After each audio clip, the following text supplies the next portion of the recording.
बिस्मिल्लाहिर्रहमानिर्रहीम। जी बच्चों, कैपेसिटर का पार्ट 2 जो हम लोगों ने भी स्टार्ट करना है। कैपेसिटर्स के पार्ट 2 में एमसीक्यूज जो हैं ये कैपेसिटर के पार्ट 1 जैसे ही है, तो कैपेसिटर का पार्ट 1 जिस बच्चे ने नहीं सुना हुआ वो पहले वहां से सुन ले, क्योंकि उसमें बहुत सारे एमसीक्यूज इसमें ऐसे आपको नजर आएंगे जिनकी टेक्निक आपको मैंने उस पार्ट में बताई है। तो कहता है जी, एक स्टूडेंट है, उसके पास एक कैपेसिटर है जिसकी कैपेसिटेंस है 30 माइक्रोफेरेड और वो उसके पास जो टाइम कांस्टेंट है वो 3 सेकंड्स है। तो कहता है बताएं अगर वो क्या काम करता है, टाइम कांस्टेंट को डबल करना चाहता है। तो बच्चों T is equal to RC होता है। रेजिस्टेंस तो अब उसने कैपेसिटेंस तो सेम बोली है, तो अब कहता है कि अगर वो टाइम कांस्टेंट को डबल करना चाहता है तो जाहिर बात है तो रेजिस्टेंस भी क्या हो जाएगी, वो डबल हो जाएगी। तो आपके इस एमसीक्यू का आंसर है अल्फा। इसके बाद बच्चों नेक्स्ट एमसीक्यू में क्या कहता है 2 कैपेसिटर्स हैं, उनकी कैपेसिटेंसीज 0.3 माइक्रोफेरेड और 0.6 माइक्रोफेरेड है और उनको सीरीज में कनेक्ट कर दिया गया है। The combination is connected across a potential of 6 volt और उनके अक्रॉस 6 वोल्ट का पोटेंशियल लगा दिया गया है। The ratio of the energy stored by the capacitors. बच्चों देखें सीरीज कॉम्बिनेशन में क्योंकि Q क्या रहता है, कांस्टेंट रहता है, तो फार्मूला होगा U is equal to Q square over 2C। तो U का C के साथ इन्वर्स रिलेशन है, तो जब हम इनकी रेशो लेंगे तो आपका आंसर बच्चों 2 आ जाएगा, 2:1। इसके बाद 3 कैपेसिटर्स हैं बच्चों, 12 माइक्रोफेरेड का, 6 का और 4 माइक्रोफेरेड का। कहता है ज्वाइंट किया है उनको पहले सीरीज में और उसके बाद पैरेलल में। तो देखें अगर तो मैं इनका सीरीज कॉम्बिनेशन निकालना चाहूं तो सीरीज में 1/C series is equal to 1/12 जमा 1/6 जमा 1/4। अब आप यहां से बच्चों एलसीएम लेके सीरीज कॉम्बिनेशन की निकालें, और जब मैं पैरेलल की बात करूंगा तो पैरेलल कॉम्बिनेशन में 12 जमा 6 जमा 4 ये डायरेक्ट ऐड हो जाने हैं। तो जस्ट अब आप लोगों ने क्या काम करना है, सीरीज और पैरेलल की रेशो निकाल लेनी है, जो ऊपर से आंसर आएगा वो और जो नीचे से, उनको डिवाइड करेंगे तो बच्चों आपके पास जो आंसर है वो 1/11 आएगा। सिंपल सा था।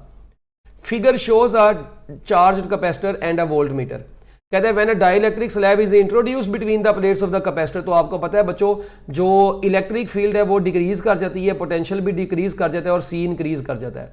तो बच्चों उसने पोटेंशियल पूछा है तो वो क्या कर जाता है, डिक्रीज कर जाता है, तो आंसर है Charlie. Keeping the charge on the capacitor unchanged. अगर आप चार्ज को कांस्टेंट ही रखें, we can decrease the energy of the capacitor by. तो बच्चों देखें अगर आप कैपेसिटेंस को कांस्टेंट रखेंगे और एनर्जी को आप डिक्रीज करना चाहते हैं तो आप क्या काम कर दें, उसके दरमियान में, उसकी प्लेट के दरमियान में एक लार्ज डाई इलेक्ट्रिक कांस्टेंट वाला डाई इलेक्ट्रिक ला के रख दें, तो बच्चों कैपेसिटेंस डिक्रीज, एनर्जी डिक्रीज कर जाएगी। ठीक है।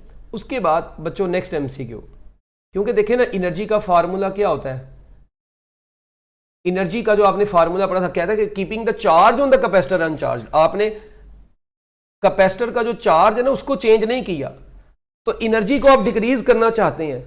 ठीक है, तो वही फार्मूला 1/2 आप लोगों ने पढ़ा हुआ है, epsilon not epsilon R E square AD। ठीक है, तो वहां से जब आप लगा के देखेंगे तो आप लोगों के पास आंसर अल्फा आ जाएगा। इसके बाद बच्चों नेक्स्ट और भी बड़े फार्मूलाज होते हैं एनर्जी के, आप एनर्जी के हर फार्मूले से एनर्जी की डेरिवेशन बहुत आसानी से कर सकते हैं, वो मैंने लेक्चर्स के अंदर बड़ी डिटेल में आपको बताया हुआ है। अगर R इतना है, C इतना है, तो कहता है बताएं T कितना होगा, T is equal to RC। तो फार्मूला लगाओ, आंसर आ जाएगा और आपका जो आंसर आएगा वो अल्फा आएगा।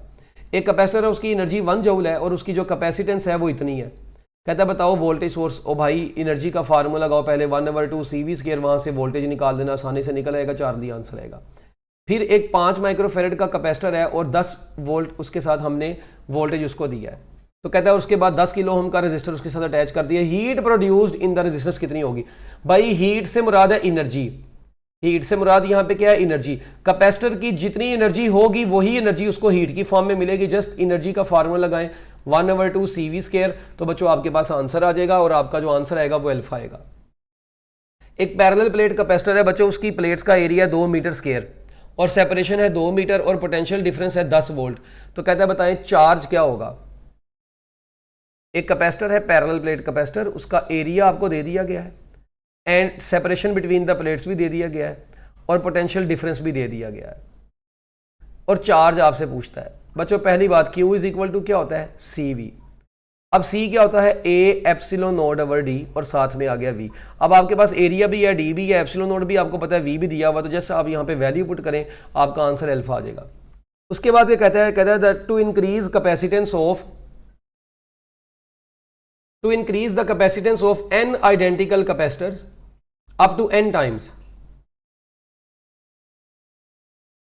अच्छा, अगर आपने कैपेसिटर्स की कैपेसिटेंस बच्चों n टाइम्स क्या करनी है, इंक्रीज करनी है। पहली बात याद रखिएगा, जब भी कैपेसिटर्स की कैपेसिटेंस इंक्रीज करनी हो तो आप उनको किस तरीके से जोड़ते हैं, पैरेलल कॉम्बिनेशन में जोड़ते हैं, क्योंकि पैरेलल में वो ऐड हो जाते हैं ना। और अगर आपने उनकी एक जो कैपेसिटेंस है वो डिक्रीज करनी हो तो फिर आप लोग उनको सीरीज में लगाएंगे, क्योंकि सीरीज में उनके रेसिप्रोकल ऐड होते हैं। कौन ऐड होता है, तो जब रेसिप्रोकल्स ऐड होते हैं तो वो ओवरऑल डिक्रीज कर जाती है। तो आपका आंसर है इसका beta. When we connect capacitors in series then the capacitance क्या कर जाती है बच्चों, डिक्रीज कर जाती है सीरीज में। फिर एक कैपेसिटर है, उसको कनेक्ट किया एक सोर्स के साथ, उसने इतना चार्ज स्टोर किया, एनर्जी इतनी है, कहता है बताओ, तो भाई एनर्जी का फार्मूला क्यू स्क्वायर, अच्छा 1/2 क्यू वी अब लगेगा, एनर्जी का फार्मूला लगेगा 1/2 क्यू वी। तो यहां से अगर मैं v निकालूंगा वो बराबर आएगा 2 times energy divided by q। Energy भी आपके पास है, चार्ज भी है, वैल्यू पुट करें, आपके पास अल्फा आंसर आ जाएगा। कहता है अगर हम वोल्टेज को कांस्टेंट रख दें, कैपेसिटेंस को 9 गुना कर दें, तो बच्चों वही फार्मूला 1/2 CV²। अब देखें वोल्टेज को अगर कांस्टेंट रख देंगे तो एनर्जी का कैपेसिटेंस के साथ डायरेक्ट रिलेशन आएगा, तो अगर आप उसको 9 गुना बढ़ाएंगे तो वो 9 गुना बढ़ भी जाएगी। एक कैपेसिटर है, कैपेसिटेंस उसकी इतनी है, वोल्टेज उसका इतना, एनर्जी बताएं, energy is equal to 1/2 CV² लगाएं, बीटा आंसर आ जाएगा। The capacity of a parallel plate capacitor इतनी है, और अगर हम एक ग्लास जिसका डाइलेक्ट्रिक कांस्टेंट 5 है उसको ला के रख देंगे प्लेट्स के दरमियान में, तो कहता है potential of such capacitor increases. तो बच्चों उसकी जो कैपेसिटर की जो पोटेंशियल है वो कितने गुना बढ़ जाएगा।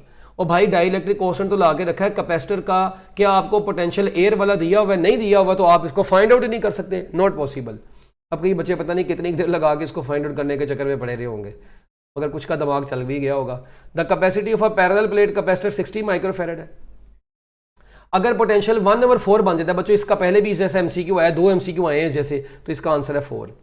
The time constant of a capacitor on removal of dielectric, जब डाइलेक्ट्रिक को रिमूव करते हैं, पार्ट 1 का लास्ट एमसीक्यू जो था उसमें ला के रखा था डाइलेक्ट्रिक को, अगर रिमूव कर देंगे तो वो क्या कर जाएगा, सी डिक्रीज करने की वजह से टाइम कॉन्स्टेंट भी डिक्रीज कर जाएगा।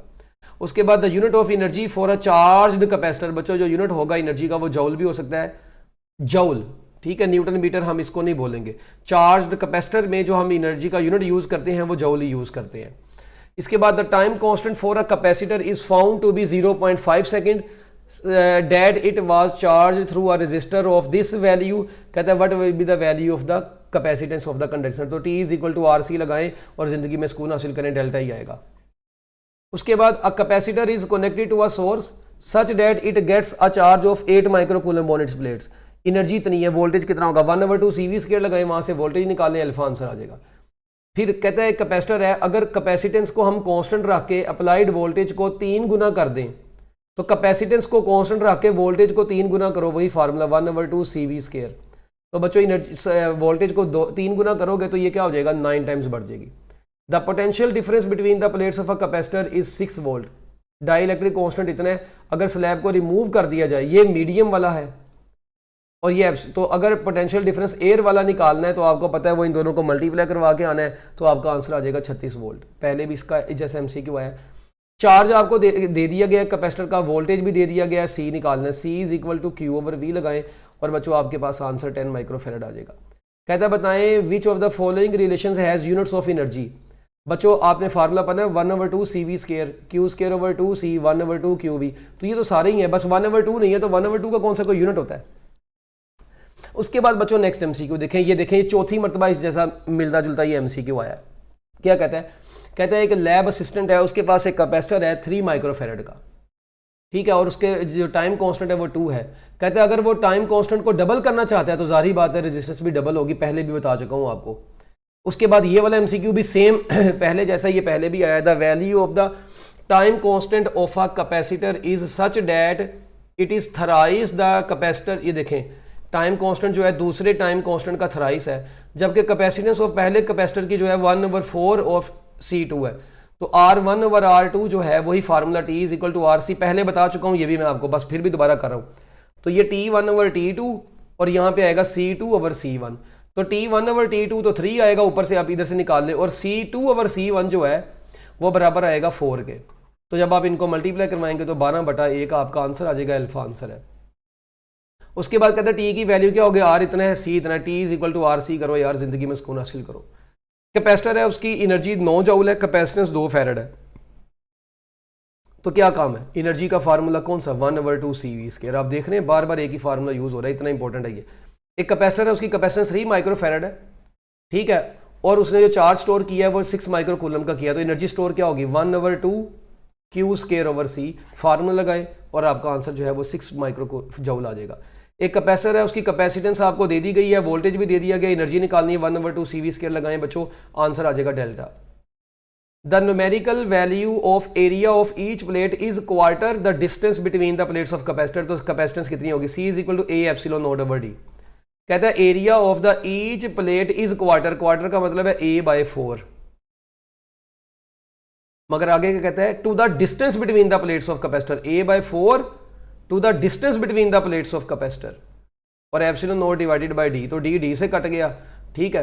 तो जो अगर मैं तो बताएं ये कितना आ जाएगा, तो ये बराबर आ जाएगा जी ε0, और देखें ना एरिया जो है वो D/4 हुआ है, सॉरी एरिया D/4 हुआ है, तो D से कटा तो ε0/4 आपका आंसर आ जाएगा। ये ऐसा MCQ पहले भी हम कर चुके हैं। अगर कैपेसिटर की एक प्लेट पर -4 कूलम चार्ज है, दूसरी के ऊपर बच्चों कितना होगा, जाहिर बात है वो +4 माइक्रो कूलम होगा।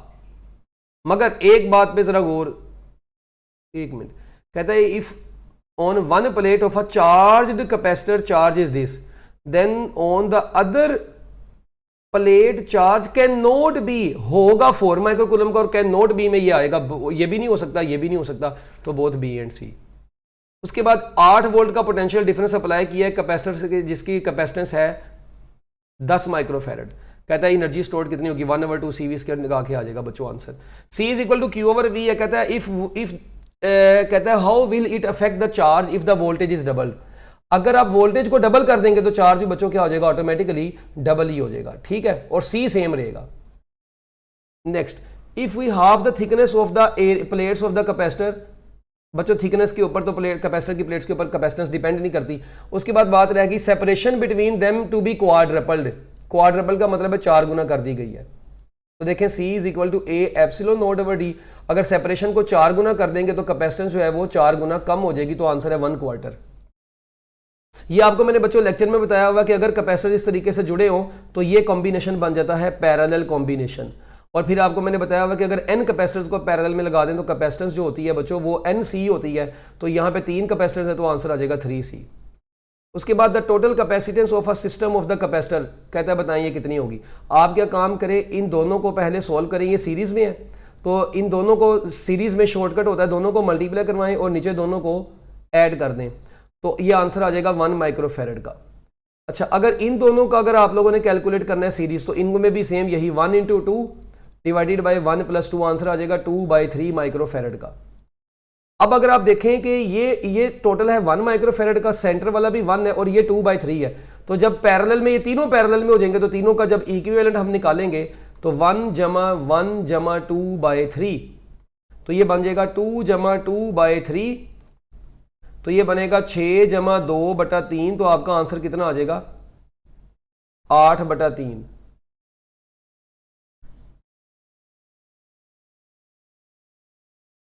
अगर सीरीज में है कैपेसिटर्स, ये देखें दोबारा, ये 2 और 2 वाला, नो सॉरी, ये देखें, इसको आप लोगों ने इस तरीके से कैलकुलेट नहीं करना। ये देखें ये दोनों तो सीरीज में थे, ये तो ठीक है, ओ भाई ये दोनों सीरीज में नहीं है, सॉरी, या देख रहे हैं यहाँ पे मिस्टेक हो गई थी, ये दोनों सीरीज में नहीं है।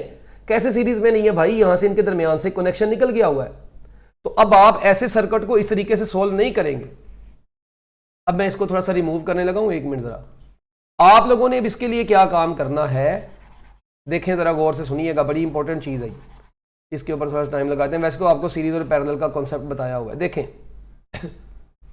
इसमें आप लोगों ने बच्चों, ये तो दोनों सीरीज में थे, यहां से तो पता चल गया 1 माइक्रोफेरेड आ गया, ये 1 माइक्रोफेरेड है।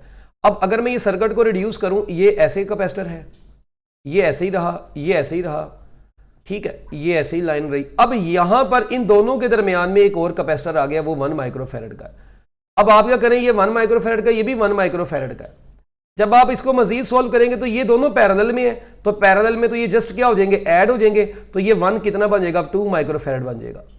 और अच्छा, उसके बाद ये वाला कैपेसिटर वैसे ही और ये वाला कैपेसिटर भी वैसे ही और ये लाइन ऐसे ही। अब आप देखें ये कैपेसिटर कितने माइक्रोफेरेड का, 2 माइक्रोफेरेड का। अब ये और ये दोनों, अब ये 2 माइक्रोफेरेड और 2 माइक्रोफेरेड ये किस में है, सीरीज में है। तो जब आप इनको सोल्व करेंगे तो देखें एक ये वाला कैपेसिटर वैसे ही रहा, अब इन दोनों का पैरेलल, ये दोनों को सोल्व करके एक और कैपेसिटर आएगा। वो कैपेसिटर कितना आएगा 2 और 2 का, जब हम सीरीज सोल्व करते हैं तो 2 इंटू 2 डिवाइडेड बाई 2 प्लस 2, तो आंसर आ जाएगा 1। ये 1 माइक्रोफेरेड का है और ये वाला भी बच्चों 1 माइक्रोफेरेड का था। अब दोनों पैरेलल में है तो डायरेक्ट ऐड होंगे, तो आपका आंसर 2 माइक्रोफेरेड आ जाएगा। तो इसका आंसर है बच्चों ब्रावो। उसके बाद the equivalent capacitance in the circuit shown is, कहता है इस सर्किट में जो इक्विवेलेंट कैपेसिटेंस होगी वो कितनी होगी। अब देखें सीरीज में लगे हुए हैं तो वही 1/c equivalent is equal to 1/2। बच्चे कहते हैं सर जी इसका शॉर्टकट, इसका कोई शॉर्टकट नहीं है, वो लॉन्ग कट ही है। तो जस्ट ऐसे आप लोग इसको सॉल्व करें, एलसीएम ले, आपके पास आंसर आ जाएगा। The capacitance of a capacitor can be measured, बच्चों हम इसको किसी भी यूनिट में इसमें मेजर कर सकते हैं, नैनोफैराड, मिलीफैराड वगैरह। कैपेसिटीज दी हुई है आपको, वोल्टेज भी दिया हुआ, एनर्जी बताएं 1/2 CV² बताओ यार। अब देखो शर्म आ रही है बार बार ऐसे MCQ करते वक्त, है ना। उसके बाद कहता है एक कैपेसिटर उसको चार्ज किया बैटरी के साथ and then it is disconnected, और बैटरी डिस्कनेक्ट कर दी है। अब अगर डाइलेक्ट्रिक को लाकर रख देंगे कैपेसिटर की प्लेट्स के दरमियान में, तो पहले भी MCQ किया, पोटेंशियल डिफरेंस डिक्रीज कर जाएगा, एनर्जी डिक्रीज कर जाएगी, जबकि चार्ज क्या रहेगा, कांस्टेंट रहेगा। Ohm into farad is equal to T is equal to RC time होता है। The area of the plate of 1 farad capacitor by 8.85 millimetre placed in air is, बच्चों देखें 1 फेरेड कैपेसिटेंस है, ठीक है, ये डी है, एरिया आपने निकालना है, वही formula C is equal to A epsilon naught over D। तो यहाँ से जो A है वो बराबर आ जाएगा CD ओवर एप्सिलॉन नोड। तो आप यहाँ से बहुत आसानी से इसको कैलकुलेट कर सकते हैं, चार्ली आंसर आएगा। एक कैपेसिटर है बच्चों, उसकी कैपेसिटेंस 1 फेरेड है। इसका मतलब क्या है, इसका मतलब है देखें C इज इक्वल टू होता है Q ओवर V। तो इसका मतलब है अगर Q और V की वैल्यू सेम होगी तो C 1 आएगा ना इसका। तो यहाँ पे सिर्फ एक ऑप्शन ऐसी जो मैच कर रही है कि 5 कूलम का चार्ज और पोटेंशियल डिफरेंस 5 वोल्ट हो तो कैपेसिटेंस 1 फेरेड होगी, तो बीटा आंसर है। The ratio of instantaneous charge and maximum charge on the plates of a capacitor at T is equal to RC is, बच्चों आप लोगों को ये फार्मूला पता है कि जो the ratio of instantaneous charge to the maximum charge आपने कैलकुलेट करनी है। इंस्टेंटेनियस चार्ज और मैक्सिमम चार्ज, अच्छा अगर अब आप यहां पे थोड़ा गौर से देखें, ड्यूरिंग डिस्चार्जिंग, डिस्चार्जिंग के लिए इक्वेशन होती है Q is equal to Q naught E की power minus T divided by RC। ये Q नोड को इधर ले आए तो Q divided by Q naught बराबर आएगा E की power minus T over RC। अब उसने क्वेश्चन में खुद बोल दिया कि T जो है ये RC के बराबर है, तो ये RC ऊपर भी है, RC नीचे भी है, तो ये कट गया, तो ये बराबर आ गया E की पावर -1 के, और ये आंसर आ गया 1/E। और जब आप इसको कैलकुलेट करते हैं 1/E, ठीक है, तो ये 1E जो होता है आपको पता है 2.718, ये पता नहीं 2.718 था, क्या था यार, ऐसी था ना E की वैल्यू। ज़रब 100 जब आप इसको करेंगे तो ये तकरीबन बच्चों आपके पास जो आंसर बनता है वो 37%। आपको याद है वो क्या नाम है अपना डिस्चार्जिंग का जो टाइम, वैसे भी आपको पता है डिस्चार्जिंग का जो टाइम कांस्टेंट था वो 37% था, चार्जिंग का 63% था, तो जो डिस्चार्जिंग होती थी उसका 37% था। 37 के करीब करीब जो आंसर है वही है, अल्फा ऑप्शन आपका आंसर है। उसके बाद बच्चों the electronic flashing in the camera is applicable of capacitor, titbits में है ये। If the time constant is large, तो कैपेसिटर बच्चों जब टाइम कांस्टेंट लार्ज होगा इसका मतलब है कैपेसिटर जो है वो डिस्चार्ज होने में क्या कर रहा है, ज्यादा टाइम ले रहा है, इसका मतलब वो स्लोली डिस्चार्ज हो रहा है। The capacitance of a capacitor increases by placing dielectric between its plates due to electric polarisation of dielectric alpha. 1 farad is equal to, बच्चों आपको पता है वो C is equal to Q over V, तो 1 coulomb per volt हो जाएगा इसका answer, तो इसका आंसर है Bravo. The net charge on the capacitor plate is, क्या होगा, if Q is the magnitude of charge on either of the plates of the parallel plate capacitor. बच्चों net charge किसी भी कैपेसिटर के ऊपर क्या होता है, वो 0 होता है, क्योंकि जितना पॉजिटिव प्लेट के ऊपर चार्ज होता है उतना ही नेगेटिव, नेट चार्ज जब कैलकुलेट करेंगे वो क्या आएगा, 0 आएगा। तो लो जी बच्चों, ये आपके कैपेसिटर का पार्ट 2 था जो कि नहायत ही आसान था, और इसमें काफ़ी MCQ ऐसे थे जो हमने पहले वाले पार्ट में किए हुए थे। तो मैं उम्मीद करता हूँ कि आपको ये सारी बातें समझ आ गई होंगी। बेस्ट ऑफ लक, अल्लाह हाफिज़।